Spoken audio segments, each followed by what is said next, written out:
Afternoon to all, అందరికి నమస్కారం. నేను సురేష్, మీ బద్వేల్ పిల్లడు. బద్వేల్ నియోజకవర్గం గొడుగునూరు పుట్టాయపల్లె గ్రామంలో ఉన్నటువంటి ప్రజలు ఇవాల్టి రోజున ఇక్కడి నుంచి కాలినడకన తిరుమల తిరుపతి దేవస్థానానికి బయలుదేరి వెళ్లారు.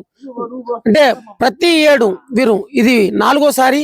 గత 3 సంవత్సరం నుంచి సరిగ్గా ఇదే రోజు పాదయాత్రగా తిరుమల తిరుపతి వరకు కాలినడకన వెళ్తూ ఉంటారు. అంటే ఇక్కడ నుంచి ఖచ్చితంగా 200 కిలోమీటర్ల వరకు వీరు పాదయాత్రగా ఆ యొక్క గోవింద నామస్మరణతో కలియుగ ప్రత్యక్ష దైవమైనటువంటి ఆ వెంకటేశ్వర స్వామి వారిని దర్శించుకునేందుకు ఇవాల్టి రోజున ఈ గ్రామం నుంచి వారు తిరుమల వరకు వెళ్తున్నారు. మార్గ మధ్యలో అట్లూరు క్రాస్ రోడ్ దగ్గర మనం రావడం అయితే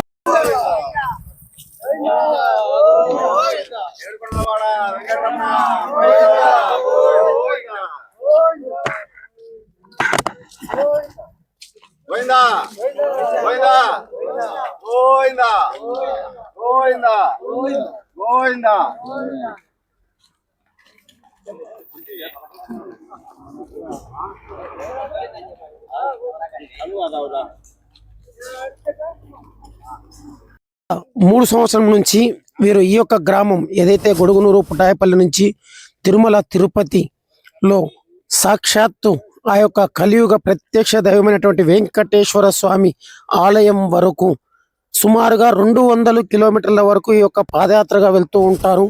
గతంలో ఒక 30-40 సంవత్సరాల కిందట మనం చూసుకున్నట్లయితే ఊరి ప్రజలందరూ ఇలాగే పాదయాత్ర ద్వారా సాక్షాత్తు ఆ వెంకటేశ్వర స్వామి వారిని దర్శించుకునేందుకు వెళ్తూ ఉండేవారంట. అటువంటిది మొట్టమొదటిసారిగా మేము కూడా ఇవాల్టి రోజున హలో నమస్తేనా. మాకు ఎంతో తిరుమల పాదయాత్ర బాగా ఎంతో ఆశగా ఉండి కోయట్ నుంచి వచ్చినాము. నిన్న వచ్చి ఈరోజు బయలుదేరినాము. దీని కార్యకర్త బైసాని గొడుగునూరు ప్రతాప్ రెడ్డి.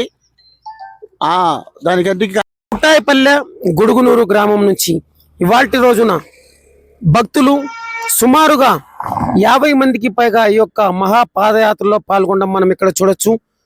కలియుగ ప్రత్యక్ష దైవమైనటువంటి సాక్షాత్తు ఆ వెంకటేశ్వర స్వామి కొలువైనటువంటి ప్రదేశం తిరుమల తిరుపతి దేవస్థానం.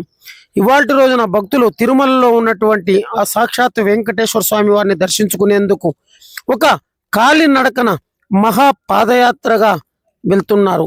మొట్టమొదటిసారిగా మా యొక్క బద్వేల్ పిల్లోడు యూట్యూబ్ ఛానల్ పాదయాత్రను కవర్ చేయడమే జరిగింది. సో మీలో ఎంతమంది ఈ యొక్క పాదయాత్రకు వెళ్ళారో మాకు కమెంట్ బాక్స్లో కమెంట్ చేయండి. అలాగే ఈ యొక్క వీడియో నచ్చినట్లయితే లైక్ చేయండి, షేర్ చేయండి. ప్లీజ్ సబ్స్క్రైబ్ టు బద్వేల్ పిల్లోడు. ప్రత్యక్ష దైవమైనటువంటి సాక్షాత్తు వెంకటేశ్వర స్వామి వారు కొలువైనటువంటి తిరుమల తిరుపతిలో ఇవాల్టి రోజున పుట్టాయపల్లి గొడుగునూరు గ్రామంలో ఉన్నటువంటి భక్తులు కాలినడకన మహాపాదయాత్ర చేపట్టారు.